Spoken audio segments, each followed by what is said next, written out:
All right, everybody. So sorry about that. I'm hoping that some of you will be able to get back. When this broadcast is finished, I will probably tomorrow cut and paste it all together into one section.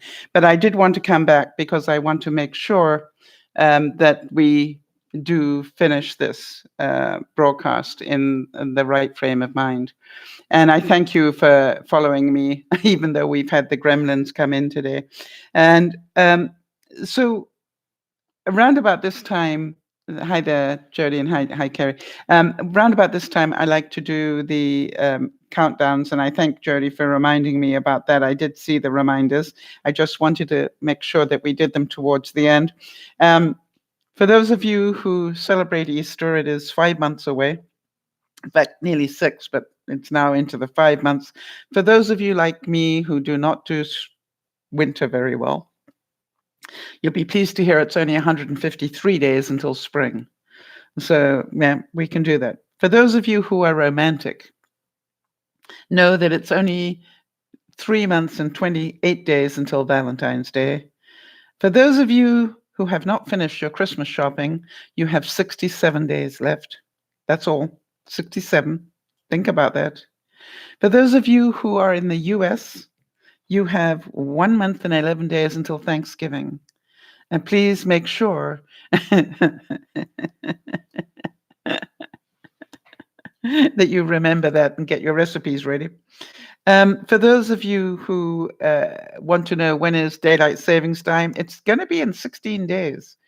It's not very far away. And then for those of you who are thinking about Christmas and have family and friends overseas, maybe in the military, or just that you happen to have a lot of well-traveled friends and family, just understand that I believe they say get your Christmas cards into the mail. The very latest is the first week of December, but I would recommend that last week of November if you possibly can. I don't know about you. It's better to be early on that one than late. There's something strange. You know, you get a birthday card, a Christmas card early, and you think, boy, they're ahead of the game. But you get it a week late, it just doesn't seem the same, does it? But I don't know about you. I'd rather get it a week late than not at all. So how many of you still send Christmas cards? That would also be a question. So here is the thing. I'm hoping that what we have talked about today will help some of you. I'm hoping that some of you can see that we actually all need to practice forgiveness all of the time, and that we are all a work in progress. We are all striving to do this better. And so from that perspective, I would like us not to forget that. It's not about being perfect. It's did I manage to get control back? You know, and what you will find is the more that you realize that the only person you can control is you, then you will shorten the time of all the negatives. If you continue to be around friends that suck you dry emotionally, financially, whatever, then you will learn to walk away from them or run, more quickly.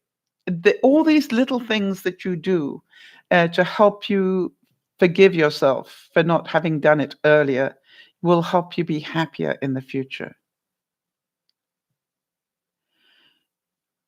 Right. And, Kerry, you're about to have a birthday.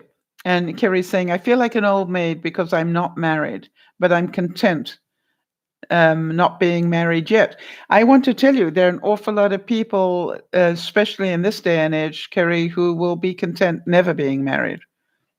Right? It's just like that is the way it is.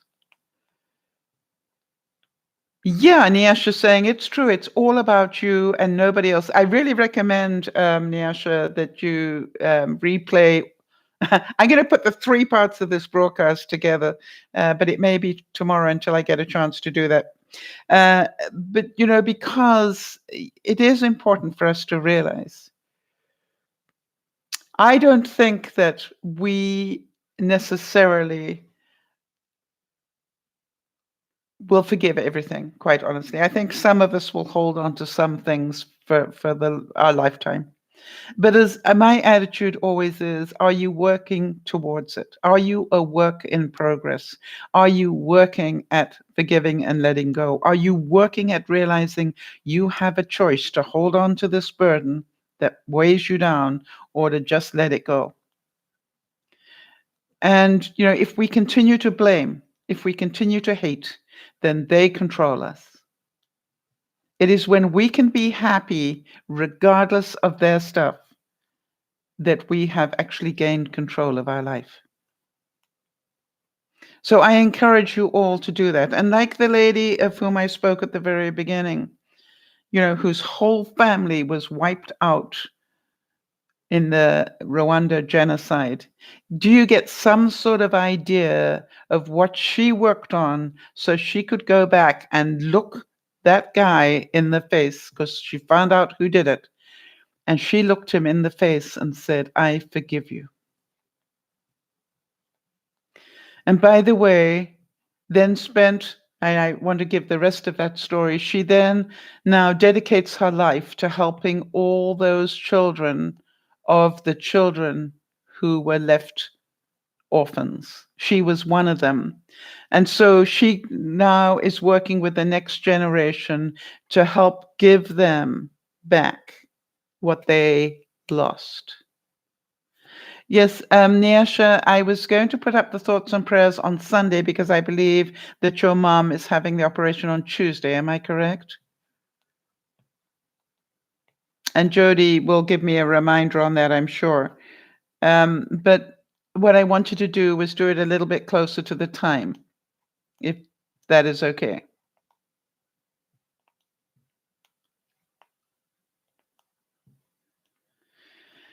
So, everybody, just as a matter of interest, for those of you who have been listening, what was it that was helpful to you today? Or what came to you when you were listening to this today that you thought, something, I can let this go now. It's enough. To me, I think the magic moment of yesterday is when I realized that one of my choices was to let go of my website. And I'm going, I spent 7 years building that website, and I'm going, yes, but you could let it go.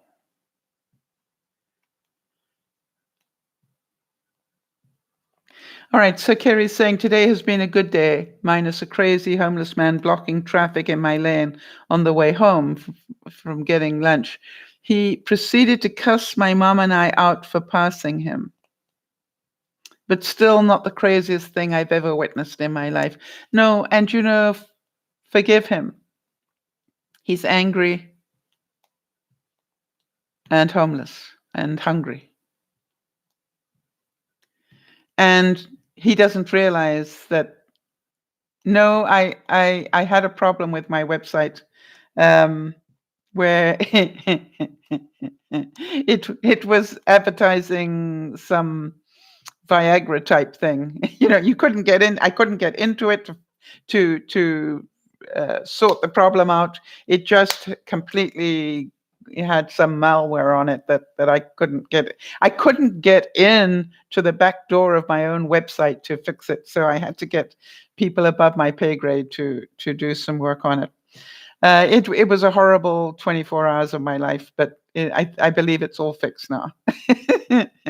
You can hear the story earlier, and on the replay. So be gentle with yourselves. Keep working on yourselves. The whole thing about emotional intelligence is that we work on it. Jody's saying, I appreciated the story about the woman that forgave the people that murdered her family. So much to think about. After hearing that you counseled the high security prisoners, yes, that was very difficult. I cannot tell you how difficult that was to do.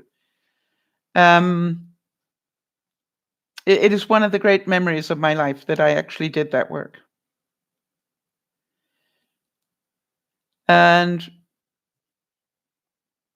yes, Kerry's saying about the homeless man, I did forgive him because he has it worse than I do, and I don't hate him for it. Well done, Kerry. And Kimmy's saying the reason I don't forgive is because there is no closure with that person and they never say sorry. No, but if you can just say, they haven't learned that yet, Kimmy. All right. They may not learn it in this lifetime.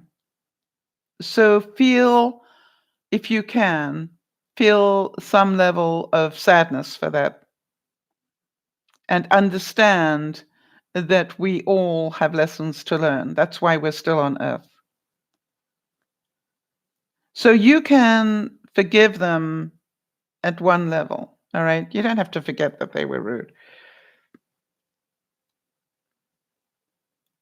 So just keep working at it. And, you're all doing a great job. And I want to thank you all for being here every week to continue to learn about our emotional intelligence.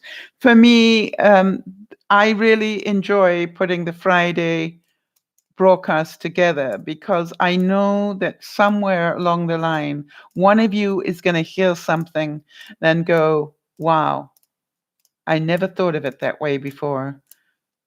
That will help. And I'm hoping at least one person gets that feeling today. All right. Kerry's saying, I finally feel like I'm in a better place at this point in my life, and it feels so good. Well done, Kerry. You've been through a very tough time. And by the way, I'm not sure if Beth is still listening. But Beth, I'd like to, if you are, I'd like to just make sure that you know that your step back this week, I know that you've been a little bit overwhelmed on stuff this week as well. Your step back doesn't mean that you are back where you are. I like to think, excuse me a second, I need to draw this. I like to think of it this way, Beth.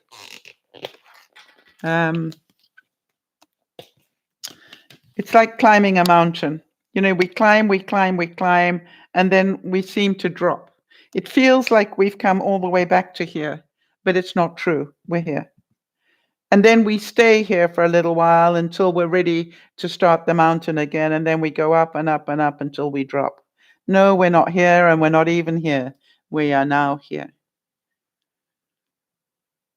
So the fact that you've dropped back a little bit in your plan, Beth, doesn't mean you've dropped down to here. It means you're in a regrouping. You get to, again, decide what do you want to do? Do you want to look after yourself in this way or not? Do you want to, make sure you get enough food? Do you want to make sure you don't overwork? All those things. You get to choose those things. And I just want you to understand here, Beth, that this is about regrouping. It's not about you've fallen all the way back. I think, I think we all have times in our life where we can feel we're regrouping. And that's how you climb a mountain.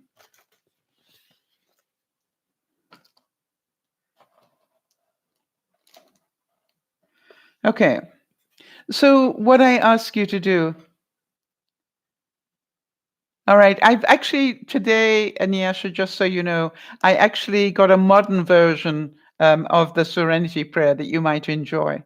And it's written by a Jesuit priest. But I thought it was so good that I had to include it. And I will actually be putting it up on the Facebook page probably again tomorrow because I have to get ready for a showing now. So everybody, I'm giving you a big hug and thank you for being here. Please remember to forgive to the best degree that you can. I understand we're all at different levels of our learning and ability to be able to forgive. But I do believe that one of the benchmarks about your emotional intelligence is, can you forgive? All right? Because it takes an amount of self-control to be able to forgive. And therefore, keep working at it until you can. It doesn't mean you're a loser if you can't yet. It means you still have more learning to do until you can. And then for those of you who've started to forgive and let go of the heavy burdens that hold you back, give yourself credit for what you have managed to accomplish and keep working on it. This is DearMamaSal saying, remember, I'm working on it every day. I'm not a perfect person. That's why I'm still here. And I continue to say that if I can help one person take one more step towards that, I would be very happy. So big hugs to you all. Keep working on yourselves. You will be happier for it. in the long run. This is Dear Mama Sal saying, look after one another, because that's who you are. You're all kind people. But most of all, remember to look after yourself and the way you think. That is emotional intelligence. Bye-bye for now.